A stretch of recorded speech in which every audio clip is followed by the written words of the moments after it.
السلام علیکم۔ آج ہم دوسرا سبق پڑھیں گے جس کا نام ہے حضرت ابوبکر صدیق رضی اللہ تعالی عنہ۔ حضرت ابوبکر صدیق ہمارے پہلے خلیفہ ہیں جو نبی صلی اللہ علیہ وسلم کے انتقال کے بعد، آپ کے وصال کے بعد پہلے خلیفہ ہوئے۔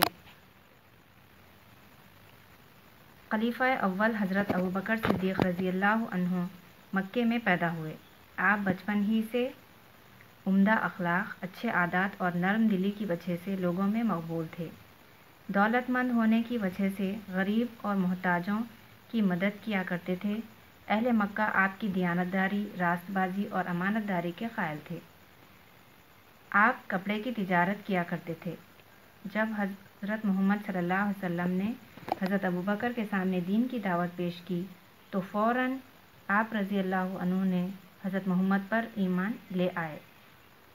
اس کے بعد اپنی ساری زندگی آپ رضی اللہ عنہ نے حضرت محمد صلی اللہ علیہ وسلم کی صحبت میں گزاری اور اسلام کی تبلیغ و اشاعت کے لیے وقف کر دی۔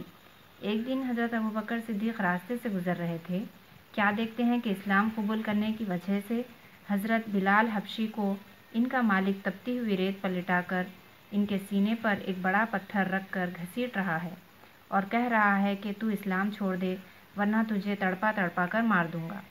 حضرت ابوبکر صدیق اس دردناک منظر کو برداشت نہ کر سکے، فوراً ان کے مالک سے حضرت بلال کو خرید کر آزاد کر دیا۔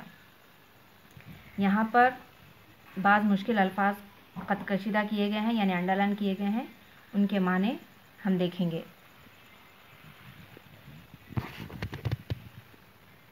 خلیفہ، نبی کا جانشین، مقبول یعنی مشہور، پیارا، محتاج یعنی ضرورت مند، دیانتدار یعنی ایماندار۔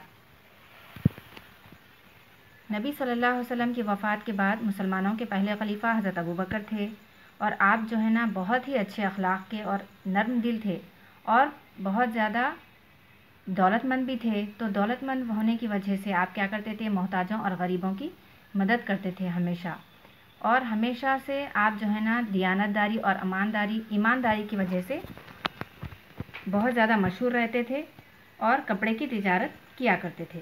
جب حضور صلی اللہ علیہ وسلم نے حضرت ابوبکر کے سامنے دین کی دعوت پیش کی، یعنی نبی صلی اللہ علیہ وسلم کو جب غار حرا میں نبی صلی اللہ علیہ وسلم پر قرآن کا نزول ہوا اور اللہ تعالیٰ نے آپ کو بتایا کہ ایک اللہ کی عبادت کرنا چاہیے، تو سب سے پہلے مردوں میں اسلام قبول کرنے والے حضرت ابوبکر، جو آپ کے دوست تھے اور آپ کے داماد بھی تھے، انہوں نے آپ کے اوپر ایمان لایا اور اس کے بعد اپنی ساری زندگی نبی صلی اللہ علیہ وسلم کی صحبت یعنی آپ کے ساتھ ہی رہے اور اسلام کی تبلیغ یعنی اسلام کو پھیلانے میں آپ جو ہے نا اپنے آپ کی زندگی کو وقف کر دیے۔ جیسے جیسے اللہ کے رسول آپ کو بتاتے جاتے کہ کس طرح اسلام کو پھیلانا ہے، تو اسی طرح آپ جو ہے نا اسلام کو پھیلانے میں نبی صلی اللہ علیہ وسلم کی ہمیشہ مدد کیا کرتے تھے۔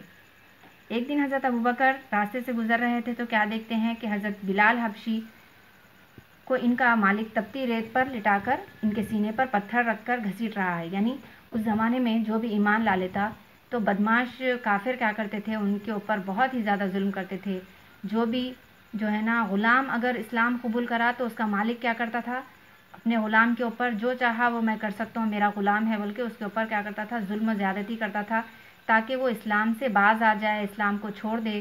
تو بلال حبشی بھی جو ہے نا ایک امیر آدمی کے غلام تھے، تو ان کا مالک ان کو کیا کرنے لگا، ان تپتی ہوئی ریت، مکے کی ریت بہت زیادہ گرم ہوتی ہے کیونکہ وہاں کا موسم بہت زیادہ گرم ہوتا ہے، تو اس ویسی ریت پر لٹا کر ان کے سینے پر پتھر رکھ کر گھسیٹ رہا تھا۔